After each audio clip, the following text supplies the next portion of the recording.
আসসালামু আলাইকুম। তুর্কি পাইলট স্কুল অ্যান্ড গার্লস কলেজের অনলাইন ক্লাসে সবাইকে স্বাগত জানাচ্ছি। অষ্টম শ্রেণীর শিক্ষার্থীরা যারা এখনো অনলাইন ক্লাসে সংযুক্ত হয়নি তাদেরকে অনলাইন ক্লাসে সংযুক্ত হওয়ার জন্য আহ্বান জানাচ্ছি। আজকে অষ্টম শ্রেণীর গণিত ক্লাস পরিচালনা করব আমি, সহকারী শিক্ষক এম আরিফুজ্জামান। আজকে তোমাদের পাঠ্যসূচির তৃতীয় অধ্যায়ের পরিমাপ এই অধ্যায় নিয়ে একটি ক্লাস নেব। তোমাদের সকল শিক্ষার্থীকে এই ক্লাসে সংযুক্ত হওয়ার জন্য আহ্বান জানাচ্ছি। এখন আমার কথা ঠিকমতো শোনা যাচ্ছে কিনা এটা একটু তোমরা কমেন্টে জানাও।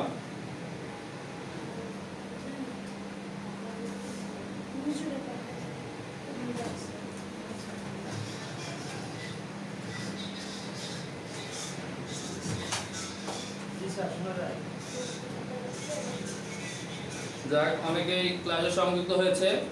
আশা রাখি অতি তাড়াতাড়ি অন্যান্য শিক্ষার্থীরাও ক্লাসে অংশগ্রহণ করবে। যাক, আমরা আজকে পাঠে চলে আসি।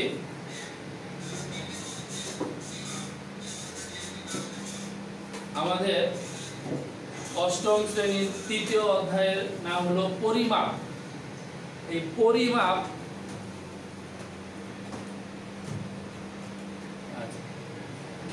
পরিমাপ কি? পরিমাপ হলো কোনো কিছু পরিমাণ নির্ণয় করা বা কোনো কিছু মাপা। আমরা সহজ ভাষায় যদি বলি, কোনো কিছু মাপা বা কোনো কিছুর পরিমাণ নির্ণয় করাটাই হলো পরিমাপ। যেমন আমরা কি কি জিনিস পরিমাপ করতে পারি, যেমন একটা বস্তুর দৈর্ঘ্য পরিমাপ করতে পারি, তারপর একটা বস্তুর ওজন পরিমাপ করতে পারি, তারপর আমরা সময় পরিমাপ করতে পারি, তারপর পদার্থের পরিমাণ সেটা পরিমাপ করতে পারি, তাপমাত্রা পরিমাপ করতে পারি, যেমন তারপর আছে যেমন আলোর তীব্রতা বা দীপন তীব্রতা আমরা পরিমাপ করতে পারি। তারপরে বৈদ্যুতিক প্রবাহ, আমরা যে বিদ্যুৎ যায় এই বৈদ্যুতিক প্রবাহটাও পরিমাপ করতে পারি। আচ্ছা, তা আমাদের এখানে অষ্টম শ্রেণীতে আমরা দৈর্ঘ্য পরিমাপ, তরল পদার্থের আয়তন পরিমাপ এবং ওজন পরিমাপ এই সব বিষয় নিয়ে আমরা একটু আলোচনা করব। যেমন দৈর্ঘ্য পরিমাপের একক হলো মিটার, দৈর্ঘ্য পরিমাপের একক হলো মিটার, ওজন পরিমাপের একক হলো কিলোগ্রাম, আর তরল পদার্থের আয়তন পরিমাপের একক হলো লিটার।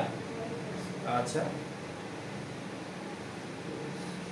যেমন দৈর্ঘ্য পরিমাপের একক মিটার। আচ্ছা, 1 মিটার সমান কতটুকু পরিমাণকে আমরা 1 মিটার বলতে পারি? দেখো, লেখা আছে পৃথিবীর উত্তর মেরু থেকে ফ্রান্সের রাজধানী প্যারিসের দ্রাঘিমা রেখা বরাবর বিষুব রেখা পর্যন্ত যে দৈর্ঘ্যটা আছে তার 1 কোটি ভাগের 1 ভাগ হলো 1 মিটার। বর্তমানে এটাই আন্তর্জাতিক ভাবে স্বীকৃত। তার পূর্বে ছিল যে প্যারিসের মিউজিয়ামে একটি প্লাটিনাম দণ্ড বা রড রাখা ছিল, যার পরিমাণটাকে ধরা হতো 1 মিটার। তো 1 মিটারের চেয়ে বড় কোনো কিছু পরিমাপ করতে আমরা ব্যবহার করি হলো কিলোমিটার, এবং 1 মিটারের চেয়ে ছোট কোনো কিছু পরিমাপ করতে আমরা ব্যবহার করি সেন্টিমিটার বা মিলিমিটার। আচ্ছা, তারপরে ওজন পরিমাপের একক গ্রাম। ওজন পরিমাপের একক হলো গ্রাম। এখন ম্যাট্রিক পদ্ধতিতে এটি হলো গ্রাম, হলো ম্যাট্রিক পদ্ধতির একক। আর কম ওজনের কোনো বস্তুকে যদি আমরা পরিমাপ করি তখন আমরা বলি মিলিগ্রাম। আবার বেশি ওজনের কোনো বস্তুকে পরিমাপ করতে হলে বলি কিলোগ্রাম বা কেজি। আর তরল পদার্থের আয়তন পরিমাপের একক হলো লিটার। তরল পদার্থের আয়তন পরিমাপের একক লিটার, এটি ম্যাট্রিক পদ্ধতির একক। অল্প আয়তনের কোনো বস্তুর পরিমাপ করতে লিটার, এবং বেশি আয়তনের কোনো বস্তু পরিমাপ করতে আমরা ব্যবহার করি সেটা হলো কিলো লিটার। আচ্ছা, আমাদের এই অধ্যায়ে ব্রিটিশ পদ্ধতি এবং ম্যাট্রিক পদ্ধতির অনেকগুলো পারস্পরিক সম্পর্ক দেওয়া আছে। তোমরা সবাই এগুলো একটু পড়বে। আমরা এখন অনুসরণীতে চলে যাব।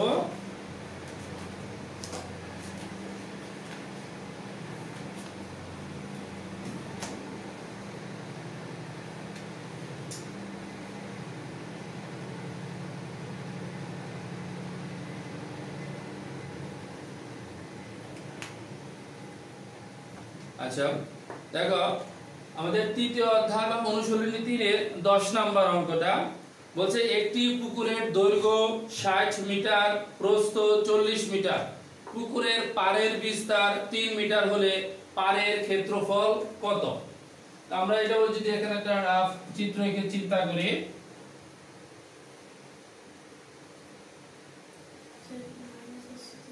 এটা দিলাম একটা পুকুর যার দৈর্ঘ্য দেওয়া আছে 60 মিটার, প্রস্থ দেওয়া আছে 40 মিটার। পুকুরের পাড়ের বিস্তার, একটা পুকুর খনন করা হলে চারপাশে অবশ্যই একটা পাড় থাকবে, আমার সেই পাড়ের বিস্তার হলো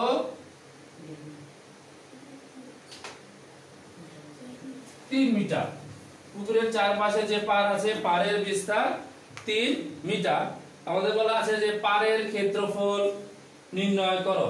তাহলে এটা হলো একটা পুকুর,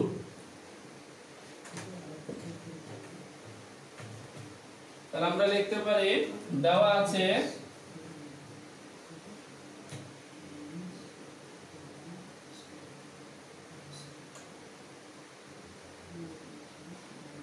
পুকুরের দৈর্ঘ্য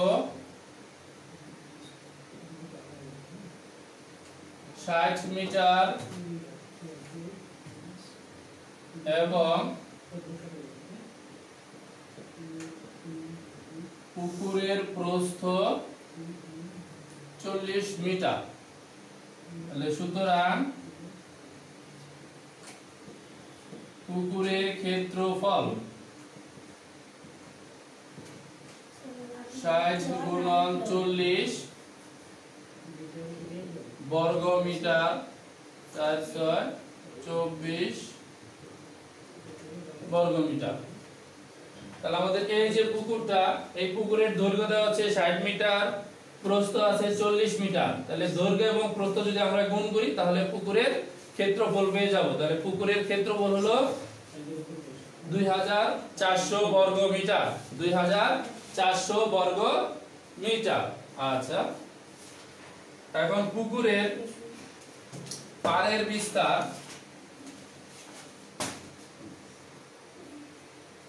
পুকুরের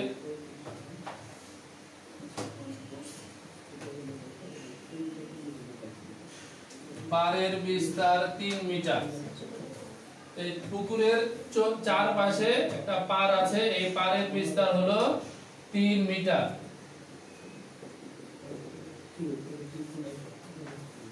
আমাদের পুকুরের দৈর্ঘ্য ছিল 60 মিটার, এই পাশে একটা পুকুরের পাড় আছে 3 মিটার, এই পাশে একটা পুকুরের পাড় আছে 3 মিটার। তাহলে পাড় সহ পুকুরের দৈর্ঘ্য, তাহলে এখানে 3 এখানে 3, তাহলে 6 মিটার এটার সাথে যোগ হবে। পাড় সহ পুকুরের দৈর্ঘ্য, পাড় সহ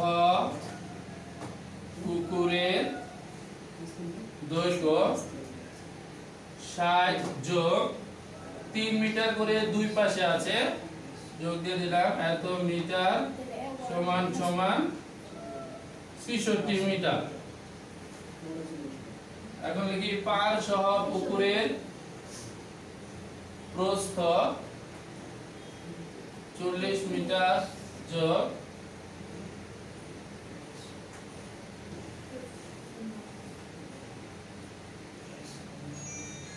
46 মিটার।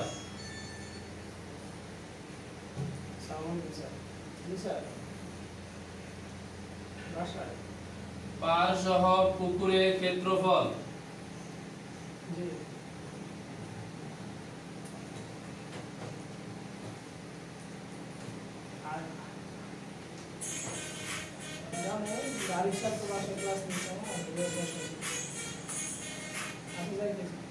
পাড় সহ পুকুরের ক্ষেত্রফল, পাড় সহ দৈর্ঘ্য গুণন পাড় সহ প্রস্থ। তাহলে পাড় সহ দৈর্ঘ্য ছিল 66, পাড় সহ প্রস্থ এই পাশেও 3 মিটার এই পাশেও 3 মিটার, তাহলে 40 এর সাথে 3 আর 3 6 মিটার যোগ হয়েছে, এই পাশে 3 মিটার এই পাশে 3 মিটার, তাহলে দৈর্ঘ্য বরাবর আমাদের 60 এর সাথে 6 মিটার যোগ হয়েছে। তাহলে পাড় সহ পুকুরের ক্ষেত্রফল 3036 ক্লাসে 3036 বর্গ মিটার। আচ্ছা, তাহলে সবাই খেয়াল করো, আমাদের প্রথমে আমরা বের করলাম পুকুরের ক্ষেত্রফল। পুকুরের দৈর্ঘ্য ছিল 60 মিটার, প্রস্থ ছিল 40 মিটার। এই দুটো গুণ করে আমরা পেয়েছি পুকুরের ক্ষেত্রফল। পুকুরের ক্ষেত্রফল হলো 2400 বর্গ মিটার। পার সহ পুকুরের দৈর্ঘ্য 60 যোগ 3 গুণন 2, কারণ 3 মিটার করে দুই পাশে আছে সেজন্য 2 দ্বারা গুণ করা হয়েছে, তাহলে আসলো 66 মিটার। পার সহ পুকুরের প্রস্থ এই পাশে 3 মিটার, এই পাশে 3 মিটার বৃদ্ধি পাবে, তাহলে 40 যোগ 3 গুণন 2, 3 মিটার করে দুই পাশে, তাহলে আসলো 46 মিটার। তাহলে পার সহ পুকুরের ক্ষেত্রফল 66 গুণন 46, তাহলে 3036 বর্গ মিটার। তাহলে সুতরাং পুকুরের পাড়ের ক্ষেত্রফল, পুকুরের পাড়ের ক্ষেত্রফল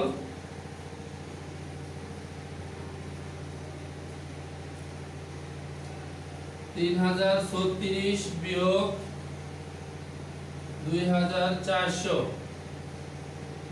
বর্গ মিটার।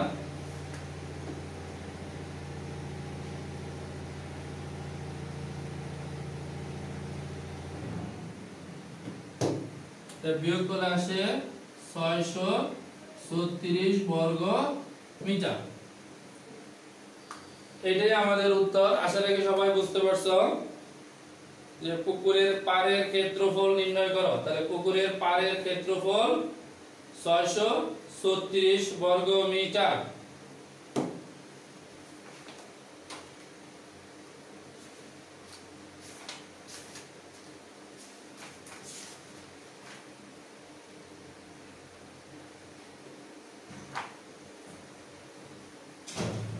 আচ্ছা, এবার আমরা 11 নম্বর অঙ্কটায় আসি। এটা সবাই উঠায় নিও।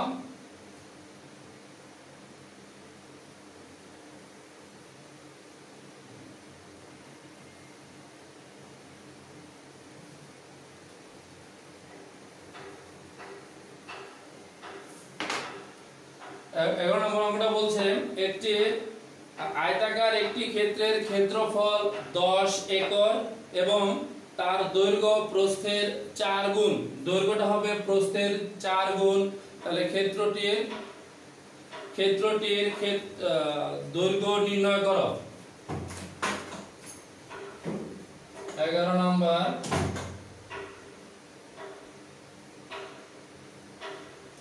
দেওয়া আছে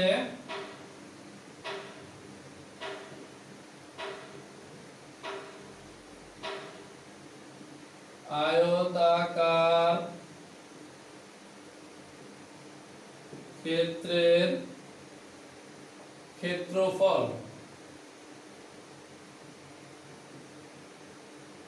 10 একর এবং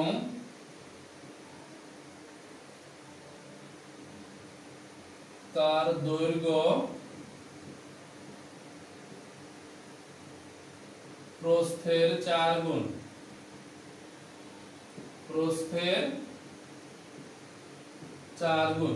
আমাদের এই তথ্যটা দেওয়া আছে যে একটি আয়তাকার ক্ষেত্রের ক্ষেত্রফল 10 একর এবং তার দৈর্ঘ্য প্রস্থের 4 গুণ। ক্ষেত্রটির দৈর্ঘ্য কত মিটার? আচ্ছা, এখানে যেহেতু বলা আছে যে দৈর্ঘ্য প্রস্থের 4 গুণ, তাহলে আমরা প্রস্থটাকে মনে করি আয়তাকার ক্ষেত্রের প্রস্থ ক মিটার। লিখি মনে করি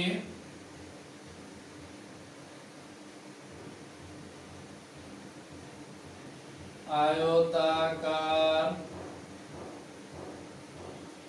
ক্ষেত্রের প্রস্থ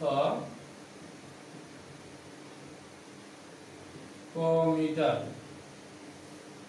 তাহলে সুতরাং আয়তাকার ক্ষেত্রের দৈর্ঘ্য হবে, তার বলা ছিল তার দৈর্ঘ্য প্রস্থের 4 গুণ। তাহলে আয়তাকার ক্ষেত্রের দৈর্ঘ্য সেটা হবে 4 ক মিটার।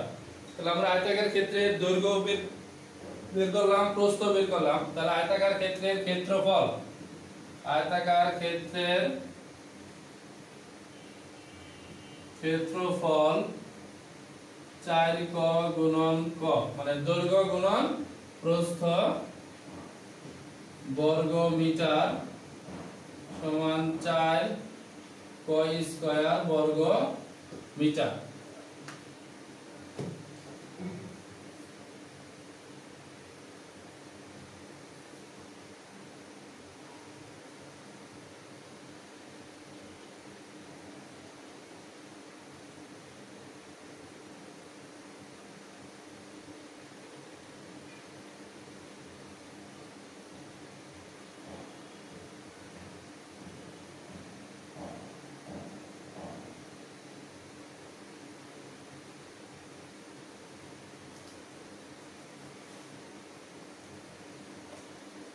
আচ্ছা, এখানে খেয়াল করো সবাই, এখানে বলা ছিল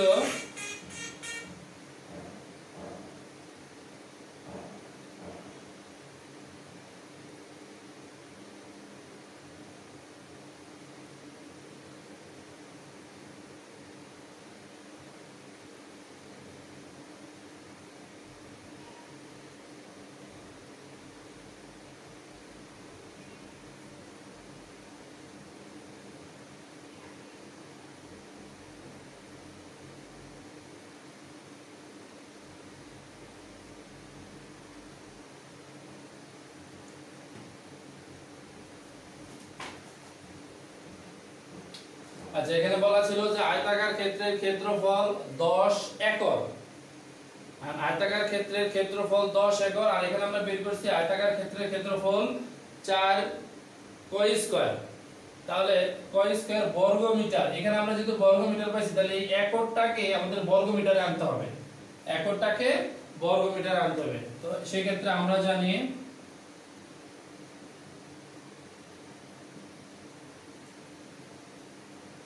আমরা জানি 1 একর সমান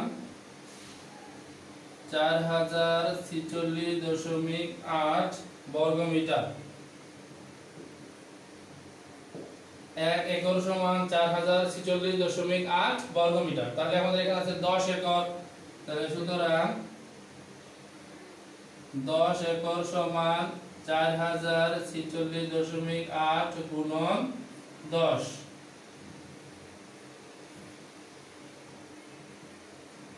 বর্গ মিটার। 4000 10 দ্বারা গুণ করলে 4046.8 কে যদি আমরা 10 দ্বারা গুণ করি তাহলে হবে 40,468 বর্গ মিটার।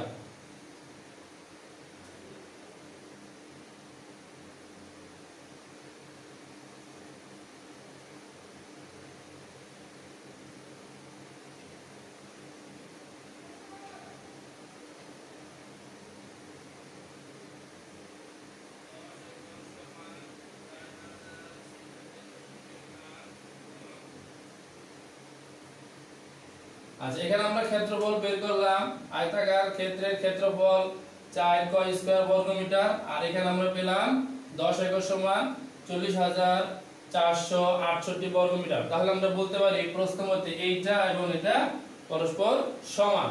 তাহলে আমরা লিখি প্রশ্ন মধ্যে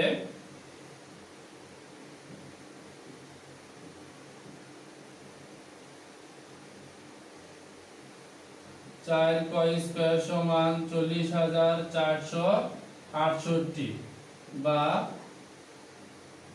ক স্কয়ার সমান 40,468 ভাগ 4 বা ক স্কয়ার সমান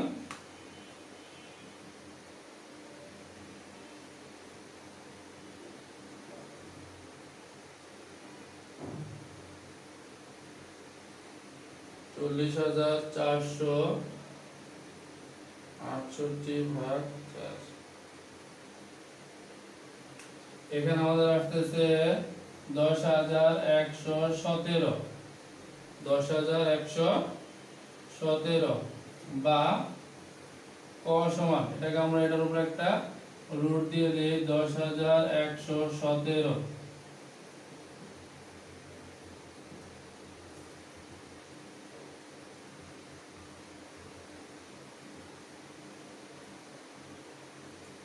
রুট ওভার 10,117 তাহলে আসতেছে 100.58।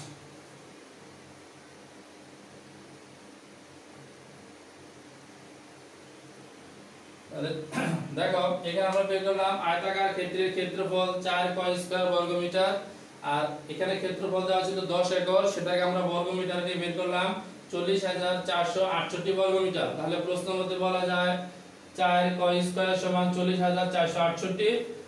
সেখানে আমরা এই 4 টাকে এই পাশে নিয়ে আসলাম, 4 দ্বারা ভাগ হয়ে গেল 40,468 কে 4 দ্বারা ভাগ করলে হয় 10,117।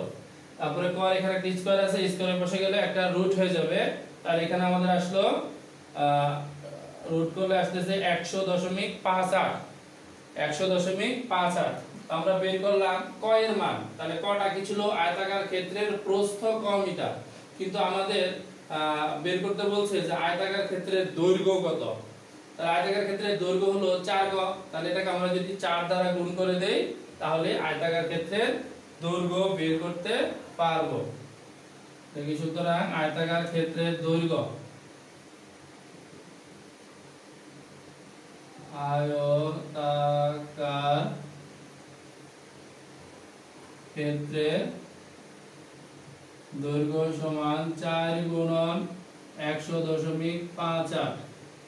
তাহলে 402.33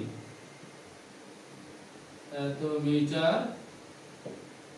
এটাই আমাদের উত্তর, 402.33 মিটার।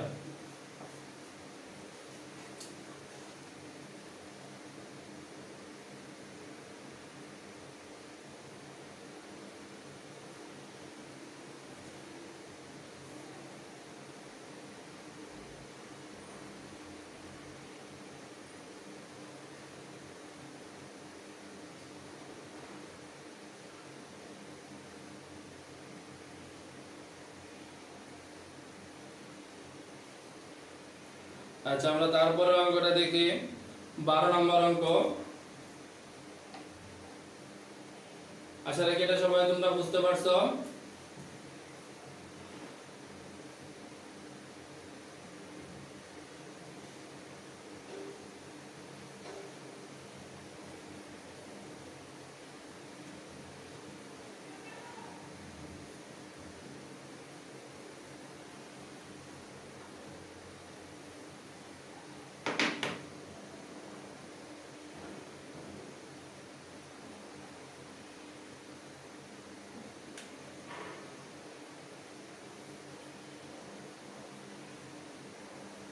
বারো নম্বর, একটি আয়তাকার ঘরের দৈর্ঘ্য প্রস্থের 1.5 গুণ এর ক্ষেত্রফল 216 বর্গ মিটার দেওয়া আছে।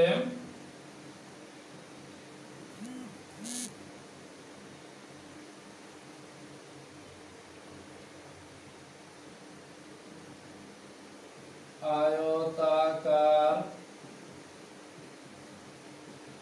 ঘরের দৈর্ঘ্য প্রস্থের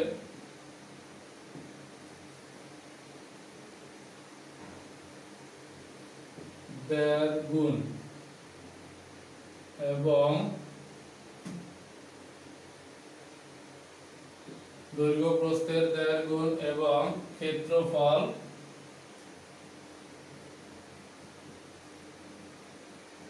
216 বর্গ মিটার। আমাদের এই তথ্যটা দেওয়া আছে যে একটি আয়তাকার ঘরের দৈর্ঘ্য প্রস্থের 1.5 গুণ এবং ক্ষেত্রফল 216 বর্গ মিটার। এই ঘরটির পরিসীমা বের করতে হবে। তো আমাদের পরিসীমার সূত্র হলো 2 গুণন দৈর্ঘ্য যোগ প্রস্থ, দৈর্ঘ্য যোগ প্রস্থ। তাহলে আমাদের দৈর্ঘ্য বের করতে হবে, প্রস্থ বের করতে হবে। আচ্ছা, তাহলে আমাদের এখানে দেওয়া আছে দৈর্ঘ্য প্রস্থের 1.5 গুণ। তাহলে আমরা প্রস্থের পরিমাণটা আগে ধরে নেই। তাহলে মনে করি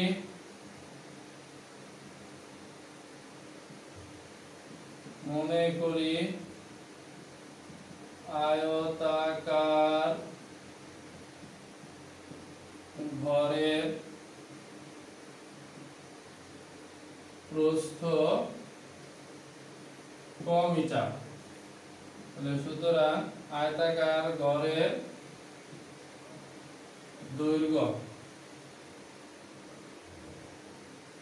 1.5 ক মিটার।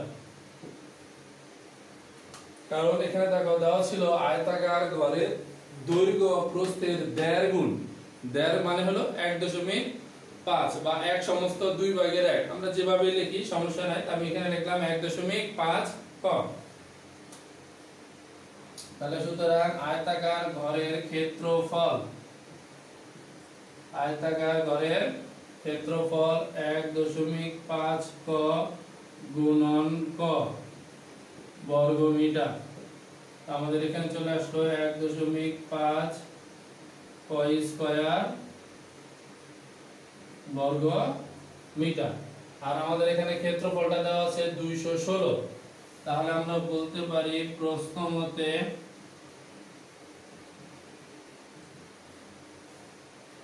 1.5 ক স্কয়ার সমান 216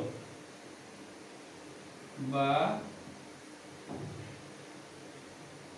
ক স্কয়ার সমান 216 ভাগ 1.5। ক স্কয়ার সমান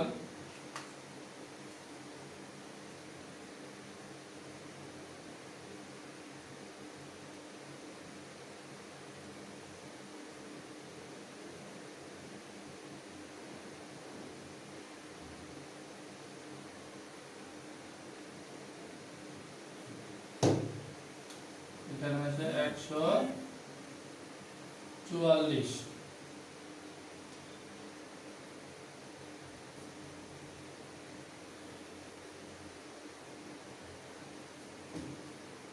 বা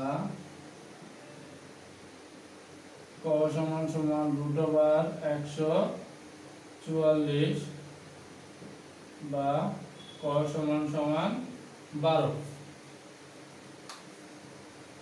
আয়তাকার ঘরের ক্ষেত্রফল এখানে আমরা পেলাম 1.5 ক স্কয়ার, আর আমাদের দেওয়া ছিল ক্ষেত্রফল আয়তাকার ঘরের ক্ষেত্রফল 216। তাহলে আমরা বলতে পারি প্রশ্ন মতে 1.5 ক স্কয়ার সমান সমান 216। তাহলে 1.5 এখানে গুণাকার আছে, এই পাশে গেলে হয়ে যাবে ভাগ। তাহলে 216 কে 1.5 দ্বারা ভাগ করলে আসে 144। তাহলে ক এর উপরে স্কয়ার আছে, এটা এই পাশে যদি চলে যায় তাহলে আসবে ক সমান সমান √144, আর 144 কে রুট করলে আসে 12। তাহলে 12 হলো আয়তাকার ঘরের প্রস্থ। তাহলে আমরা লিখি সুতরাং আয়তাকার ঘরের প্রস্থ 12 মিটার এবং আয়তাকার ঘরের দৈর্ঘ্য ছিল 1.5 ক। তাহলে এখানে আমরা লিখব 1.5 গুণন ক এর মান যেটা সেটা 12। তাহলে এখানে আসলো 18 মিটার। 1.5 তার সাথে 12 দ্বারা গুণ করলে আসে 18। তাহলে আমরা আয়তাকার ঘরের দৈর্ঘ্য বের করলাম, প্রস্থ বের করলাম। তাহলে পরিসীমা বের করব। তাহলে আয়তাকার ঘরের পরিসীমা, আয়তাকার ঘরের পরিসীমা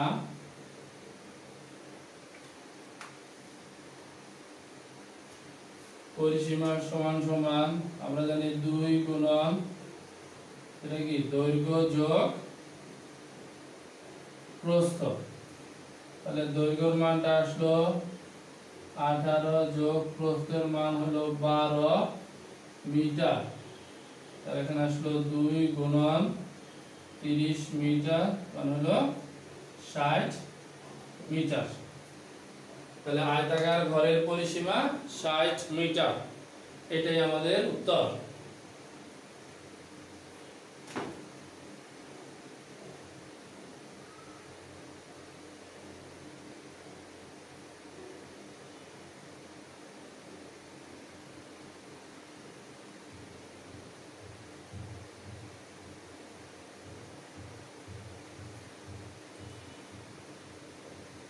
আচ্ছা, অষ্টম শ্রেণীর তৃতীয় অধ্যায়ের আজকে আমরা 3টা অঙ্ক করলাম। একটা হলো 10, 11, 12। আশা রাখি তোমরা সবাই বুঝতে পারছো। এই অঙ্কগুলো বেশি বেশি করে বাসায় অনুশীলন করবে এবং এই অধ্যায় থেকে তোমাদের একটা সৃজনশীল প্রশ্ন আসবেই। আমাদের পাটিগণিতের 3টা অধ্যায় আছে, একটা প্যাটার্ন, তারপরে মুনাফা এবং পরিমাপ।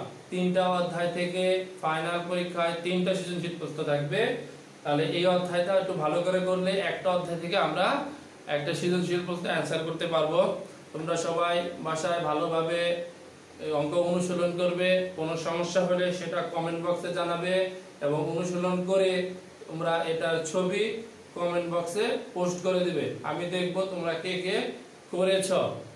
আর তোমরা সবাই বাসায় থাকবে, বারবার সাবান পানি দিয়ে হাত ধোবে। আজকের মতো ক্লাস এখানেই সমাপ্তি। ধন্যবাদ।